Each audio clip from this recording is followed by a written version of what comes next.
Hello!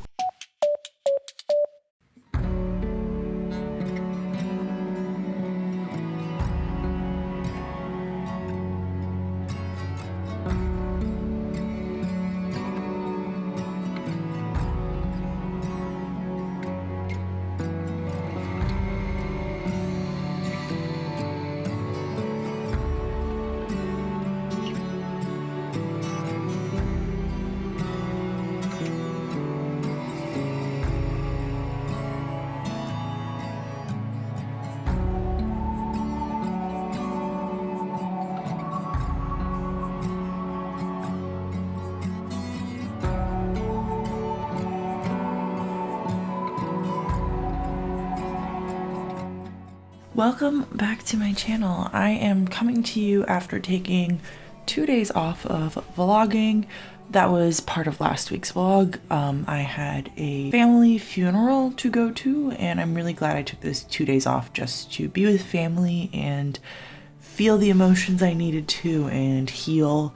I'm back now though, and as of this morning, I have decided to kind of spend the day mostly reading. So it's just going to be a chill Sunday. I woke up at 7:30 and it's already noon. You've seen most of my morning already, and I've been listening to my audiobook through most of the day, and I have officially finished The House in the Cerulean Sea, which if you watched last week's video, you know that I have been anxiously, excitedly awaiting to start it. So let's pull the board up, look at where we are, and then I'll talk to you about that book. So The House in the Cerulean Sea was for this tile, so I'm going to pull that one out. I have 2 lines where I already have 2 slots missing, or like filled, I should say. So I am starting to think that I will be able to get a bingo this way and this way, as long as I just keep reading those books. I don't have a book picked out for this slot, I believe it is, but I haven't told you or updated you on what books I'm planning on reading for which slots, which I won't do right now because I feel like if I tell you, then it's set in stone and I can't change my mind. And even though I can totally change my mind, I could edit it out and change my mind later, and I'm gonna do that right now. The other thing about this board is I am very, very close to finishing The Court of Miracles, and I'm going to be picking up, I believe I'm going to be picking up Throne of Glass next. I am reading that with my book club, so it's really important for me to finish that book this month, even though I'm not sure anyone else is going to be reading it this month. I know that January is just kind of hard and people put higher expectations on themselves, so they can't get to all the books that they think they'll be able to get to. Anyways, so that means that this row also might be able to get me a TBR. I also still have 4 slots that are unknown to me still, so I need to read one of these ones to figure those out. I still don't think I'm gonna be able to get to Sequel and Animal on the Cover because my library, I have those 2 on hold for what I thought I was gonna be reading for them, and my library is still saying it's gonna be like 4 to 5 weeks.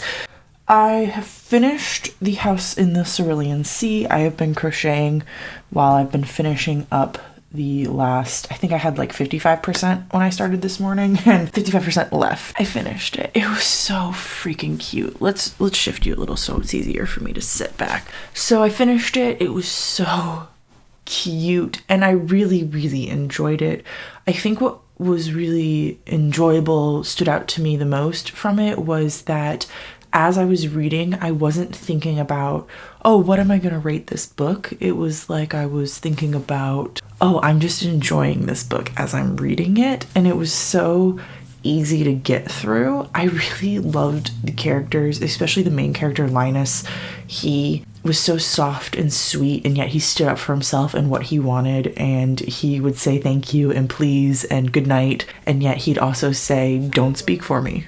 So he was lovable, and then I also just really loved the romance that was in this book. It was very, like, not in your face, and it was very subtle, and it was very slow burn, and I just really felt the chemistry between the 2 characters, and it was believable, and that's what I loved about it. And I think that a lot of other books could, like, read this one, authors could read this one and understand, like, what is more realistic in a romance for 2 characters. The writing was really good. It reminded me so much of the The Series of Unfortunate Events by Lemony Snicket. I don't remember the author's real name, but it was just so funny and enjoyable, and there would be these moments of like cheer in the middle of like sadness, where I remember specifically there was these rioters in the book who were protesting some of the magical creatures, and they would have these signs, and the main character was like reading the signs as he was going by, and one of them said, we saw something, so we said something, and one of them said something like, we don't want these magical creatures here. And then like the third sign he read said something like, I don't know what to say, I just wanted to hold a sign. And it was like so whimsical and funny, just like Lemony Snicket liked to do. He didn't have that same like defining words that Lemony Snicket did, but it was still really good. The only like weakness that I could even find in this book was the beginning. I really didn't get into the story. And in fact, I was like considering DNFing it like the first 10% because I just wasn't into it. But as soon as we got to the island and we got to Linus's post, I was hooked and I couldn't put it down. So it wasn't a weakness necessarily because we had to build that story beforehand. It was just kind of what it had to be, and unfortunately that's just what it is. Oh, I should also mention that the themes and the diversity in this book were off the charts and amazing and well done. It made me like kind of want to wish that I had read this a few years ago when I was dealing with students and I was being a leader to students, so that I could have had some of these words to say to them, because it was so powerful how the adults spoke to the children and just reassured them and reaffirmed with them their everything. I like really wasn't sure, and up until like maybe before the epilogue, I was convinced that I was going to rate the book 4 stars. But that epilogue, because there was nothing wrong with it, I just wasn't feeling that 5-starness. But the epilogue did it for me, and I ended up rating it 5 stars. I finished my first book for the week, apparently. So my goal for today, I don't have it next to me, is to finish Court of Miracles, which I have like just about 100 pages left. I still am in the middle of Malice, which I need to be making a dent into very soon before I forget what's going on. But I don't think I'm quite in the mood for that. And looking at my board, it's not where I need it to be to get anything this moment. Like I'm definitely going to read it this month, but it's just not right now. Only other thing I need to say is Audible had a sale today. I haven't bought anything yet, and I'm gonna see if I can withhold myself, but they do this sale every once in a while where like certain titles are $6, and there was a few titles I wanted to get, and I haven't put in an addendum into this game where it's like if a book I want, I know I'm going to read and I know I'm going to want to own, one day goes on sale, buy them or not. So I'm going to spend some time thinking about that and deciding and really looking through the catalog and seeing like, is there actually anything that I feel like I can't go without right now? Just because it's on sale doesn't mean I need to get it now.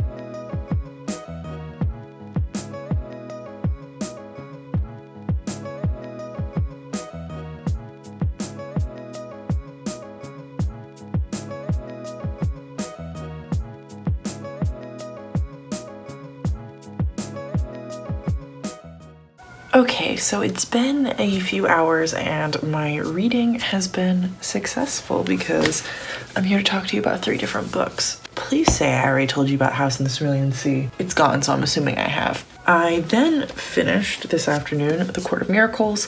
I only had 100 pages left at this point today, so I only read 100 pages out of it, but I enjoyed it. I ended up rating it a 4-star because I really enjoyed the story. I really felt like the author did a pretty good job of taking Les Mis and the Jungle Book and telling the original story while also changing it into what she wanted to tell. I think that there were some things that were lacking in the book though. When I first started off, I was really into it and I was loving it. But as time went on, the story had these large gaps in time, like 6 years would pass or 3 years would pass. And I'm not a huge fan of that. And it felt like a lot of character development happened during those periods that we got to not be a part of and not witness. And so when they're trying to tell us that these two characters are really close, I don't believe it because they grew close during those 3 years that I didn't get to witness. I also think that the main character was lucky more than skilled. She would brag that she's the greatest thief in the land, that she could steal anything, but really what it seemed to come down to is luck just happened to be on her side whenever she was stealing things, and that she didn't need to plan or figure things out and nothing went wrong and everything just worked out really well for her. Those are my biggest issues with it, but it was a really enjoyable story. I would pick up this sequel. I love Les Mis. I think this author did a really, really good job with it. So I'm curious to know, because this is her debut, what else she is planning on writing after this series, because I'd be willing to pick it up. I think this was an amazing place for her to start and to continue writing great works after this. So let's remove it from the board. And now let me talk to you about some of the other books that I have started. This glare is horrible and I apologize. So I started Summer of Salt by Katrina Leno tonight. I'm only 10 pages in, so I really cannot tell you anything about it, but I just wanted to let you know that I have started it. So it is on my pile. And then I started Range of Ghosts, which I've been listening to the audiobook and kind of reading along. I am 70 pages in, and unfortunately I am going to be DNFing it, which means that I am not going to be doing a video for Elizabeth Bear. I was planning on reading 3 books of Elizabeth Bear's to kind of go along with my author series, where I read a new author to me for the first time and I read like a good chunk of their backlist. Once I started not liking this one that much, I looked into her other works and I just don't think I'm gonna like them as well, and I don't want to go into that video hating an author off the bat. So this is the story of a few different people. It is an epic fantasy, and the reason why I'm DNFing is because it's 300 pages and it's spanning the course of years and multiple characters, but 300 pages was not enough to flesh that out. In the first 70 pages, we had passed like 6 months with 3 different characters, and I just felt like nothing was really real. Like, things happened to these characters, but I was brushing over it so quickly that it didn't matter. So we're following these 3 different characters. One of them is a princess who is going through this surgery to turn her into a wizard. Basically, it sounds like she has to be neutered to wield magic. And I was curious about that, but not enough. And then there's this, I don't really know what his title would be, but he kind of sounds like a prince. And we find him waking up in a battlefield after this great battle has killed everyone except for him. And he kind of starts to wander the plains alone with this horse that he found. And then we're following this other guy who I have no clue who he is or what's going on with his story, but he had some magic and that's all I knew about him. So it wasn't enough to keep me interested. So I'm gonna have to find a new book for the slot new author, which you can't see unfortunately on the camera right now. I am going to give The Stone in the Skull a shot. It is apparently the series that you read after this series, so hopefully I won't be super confused, but my library has the audiobook, so I'm gonna give it a shot, give it at least 1 chapter, and if I hate it, I DNF it. I'm going to unhaul Range of Ghosts, go stick that on that pile. I'm gonna continue on with Summer of Salt, and I'm gonna be figuring out some of these slots. Hello, I am home from work Monday and I have some changes to make to the board. So I started Range of Ghosts last night and I made it like 70 pages in. Did I tell you this? And I hated it. So I DNF'd, and then I started a new book with a new author, which was The House of Salt and Sorrow. And I read 6 chapters of that today and I just can't get into it.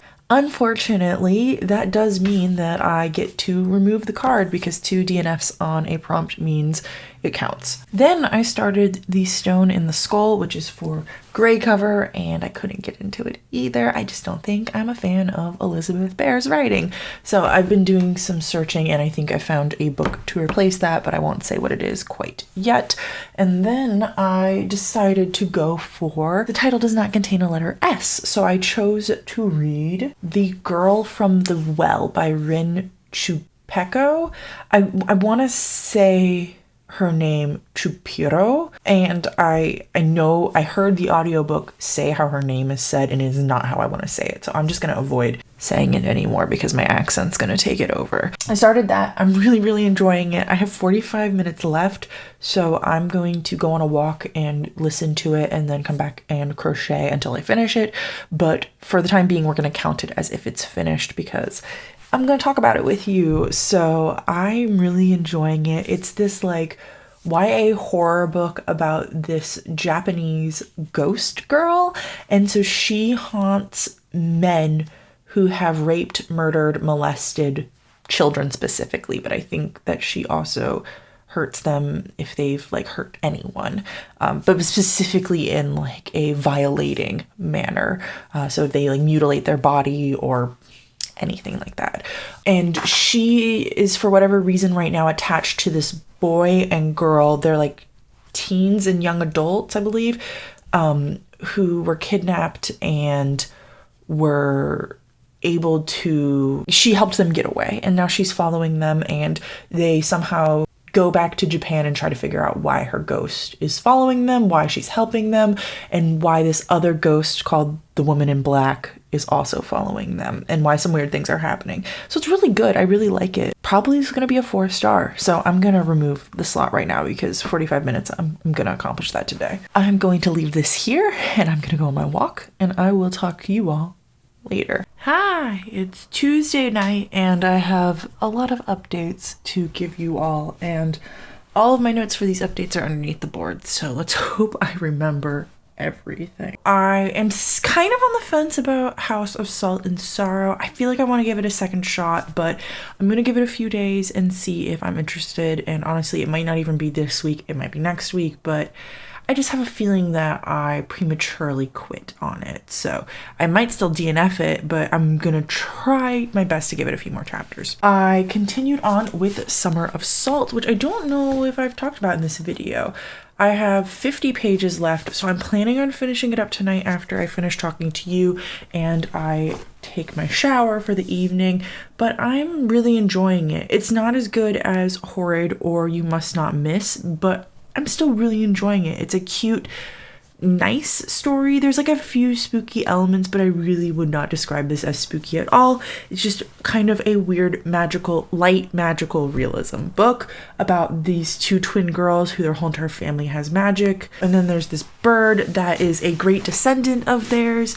One of their great grandmas turned into a bird one day, and this bird comes to the island once a year for like a month, and these bird watchers come and watch her, and this year the bird mysteriously doesn't show up, and one of the bird watchers who comes to the island is this really cute girl that one of our main girls gets a crush on. So it's just like a really cute story, although it does get darker as the story continues on, but I would not describe it as a dark book. Since I have you here, and since I'm planning on finishing this either today or, first thing tomorrow morning, I am going to pull its card right now, which for this one was Repeat Author. This will be my 4th Katrina Leno book, and honestly, like, while this wasn't my absolute favorite by her, I'd still be willing to give some of her other books a shot in the future. She has one coming out, I think, in 2022, and I'm really excited to give it a shot because I just feel like she's gotten really good as an author. I decided to start on my over 4-star rating online, which is Rage of Dragons, which was a previous,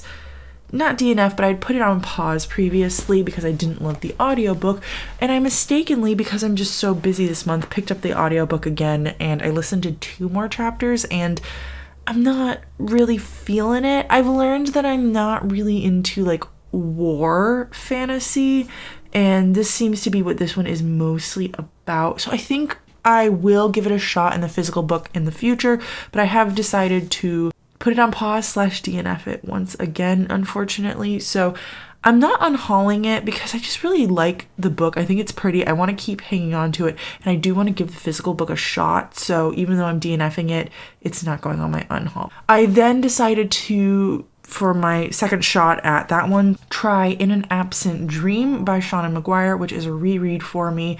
I really, I should mention, after I DNF, I don't have to match the squares in the background because I don't own In an Absent Dream, but I don't have to match the colors after the first DNF. Well, I'm remembering a lot of rules later on now. I'm gonna have to redo my rule video one day. So I started In an Absent Dream. I think I have 2 chapters left, which is like 45 minutes, which for me is like 22 minutes. I love it. It's my favorite Wayward Children book. We follow Lundy, who finds her own door into the Goblin Market where she learns about fair trade and agreements, and it's just a really good short story if you are interested in the Wayward Children. It's my personal favorite. I know a few other people who it's their personal favorites.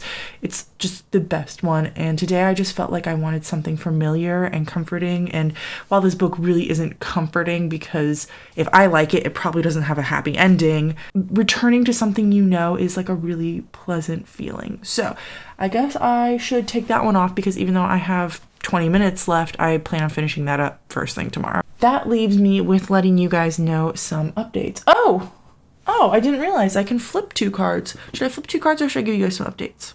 Let's do some updates first.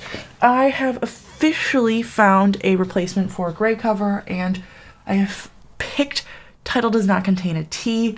I'm only going to let you know about one of them right now, though. So Title Does Not Contain a T. I am going to be reading Red Rising. It's been on my list for a long, long time, and my library has the audiobook. And right now, I am booked with physical books through the rest of this month. I have 3 more after Summer of Salt, and I think all of them are over 400 pages. So I have to read something like 80 pages a day if I want to accomplish all of them. I am not adding any more physical books, so I'm only being able to fill in these things with audiobooks, and my library has Red Rising. So do I know what it's about? No, but I've heard it liked to The Hunger Games, and I'm a huge fan of The Hunger Games. I've heard it's more sci-fi, which I'm not a huge fan of, but I'm gonna give it a shot. I actually have read the first chapter of this. Like, I tried out the first chapter and I didn't love it. I think I quit because I felt like I knew where the story was going, and now that I've heard people talk about what the book is about, I'm like, oh, I had no clue what the story was actually about. So my mistake. Now let's flip these 2 over and see. So yeah, actually, before I do that, one more thing. I'm really, really close. So this weekend, I'm going to be reading The Gracier. 5-star prediction is coming next after I finish Summer of Salt, which means I will have a bingo. And then if I can finish the audiobook for Red Rising, I'll have a bingo here. For real now, the top one is... What does that say? What do you say? Title does not contain letter A. So yeah, some of these are vowels. I feel like a lot of these are harder than I thought they were going to be, especially T. Like every other book, not even, almost every single book has a T in it because almost every single book has the word the in it. And I didn't realize how hard that was going to be. So watch this one. B does not contain letter E.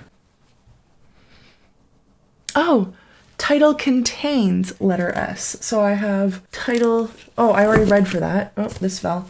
I already read for that. Title does not contain an S. So now I have title contains an S. So this is Malice, and I'm not sure I'm going to be able to finish Malice this month, but if I do, this would be a really easy one to read for. Maybe I could pick up like a graphic novel or something. So I finished Summer of Salt by Katrina Leno. It's 9:45, so it's pretty much my bedtime right now, but I really, really enjoyed it. The last 50 pages pushed it for me. It was kind of like a 3.5, and the ending, the impact, the message just really solidified it for me as a 4-star. So I rated it 4 stars. Really happy with the stance that Katrina Leno took. It wasn't an easy topic or an easy discussion, but it was really important, and I'm glad that she ended this lighthearted, fun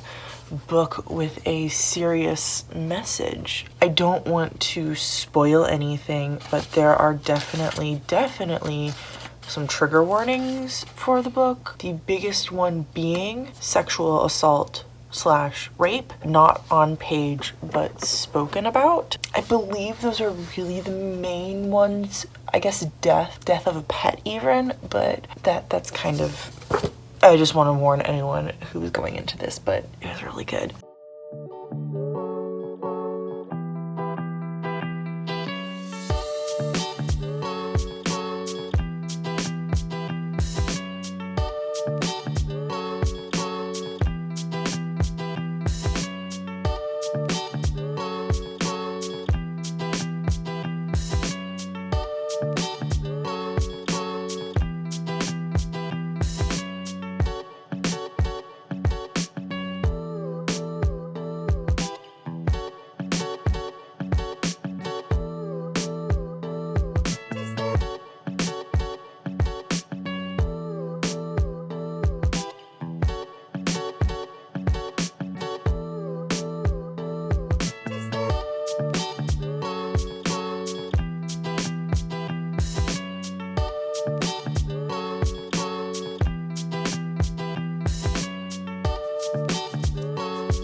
Hello, I'm sitting here to show you that my board hasn't changed at all, although there's so much light glare on it. You're not gonna be able to read anything. So we're gonna flip to where I don't have to sit like this, and I'm gonna talk to you like a normal person. So yeah, nothing changed on the board, which is really funny because I've actually finished two books since I last talked to you, 3 books since I last talked to you, because I finished Summer of Salt, which I really enjoyed, and I ended up rating a 4-star. I was kind of thinking it was gonna be a 3.5, but the ending just really did it for me. And I think I might have mentioned that to you, but I don't totally know, so I'm gonna say it again. And then I finished An Absent Dream, which I told you I really enjoy. It's a 5-star. I kind of told you what it was about, but I didn't tell you that I had officially finished it, so I did. And I already took all of those off the board, I believe, so we're good with those. And then I decided, for whatever reason, to go back and give House of Salt and Sorrow a second chance. And I actually listened to a lot of it yesterday, which I didn't talk to you at all yesterday, and then I finished it up today, and I am officially here to say that I hated it. I probably shouldn't have finished it, but I will say that the author did a few things I wasn't totally expecting near the ending, but the absolute ending of the book was what exactly I had predicted from the beginning. And I was just really disappointed in that. There's like this mystery the whole entire time about these girls are dying, these sisters keep dying, and they're wondering if it's a curse or if it's someone or what. And I predicted who it was and why they were doing it and all of that stuff. And I was just kind of disappointed with the author. I also think that the author tried to take on too grand of a book. Like, there was way too much going on. There was way too many characters, and they all kind of just fell flat because she was trying to give personality to them in groups. And so we'd have like characters called the triplets, and there'd be 3 of them, and they were triplets, and their only personality trait is that they were triplets. And so she would always refer to them as the triplets, and it kind of just boiled down to them being one blob of a character. And then there was also these characters called the Graces, and they were 3 sisters who were named after Graces, and you get my point. And so the character development was bad, the story was too much, and then the insta love was so bad. The romance felt like it was written in the early 2000s.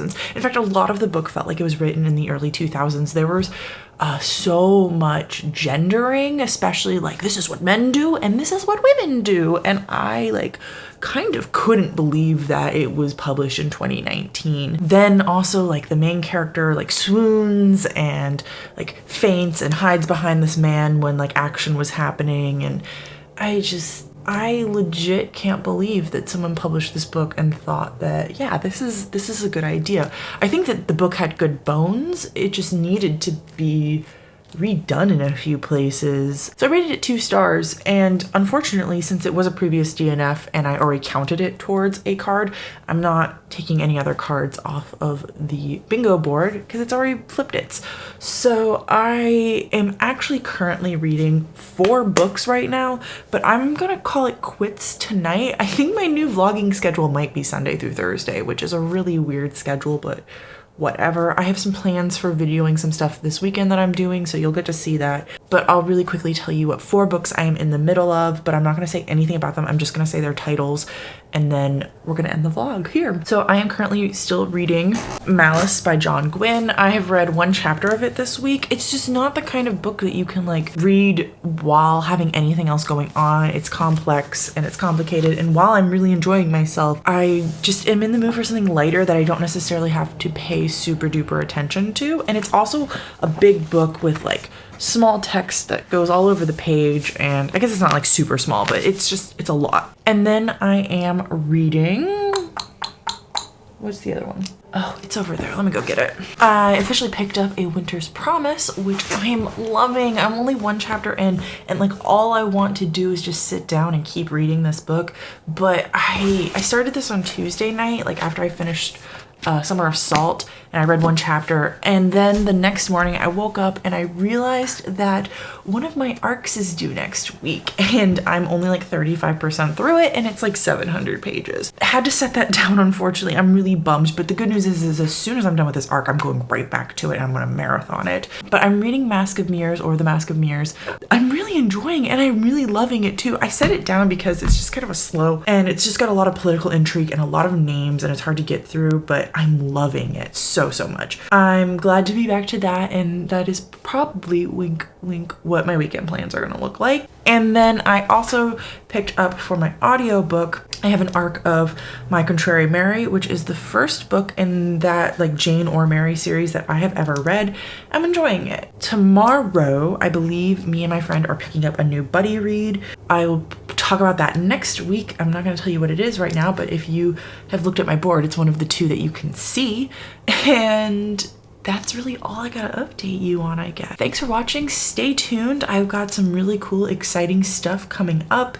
I am looking at the board, and I think I might be able to get my first bingo next week, and I'll be super excited if I can, because Hall of Smoke comes out next week, and I wouldn't mind taking a little trip to the bookstore with you to go pick it up. I don't know if it'll be at my bookstore, so it might have to be an online order thing, but even that would be fun because I could get it.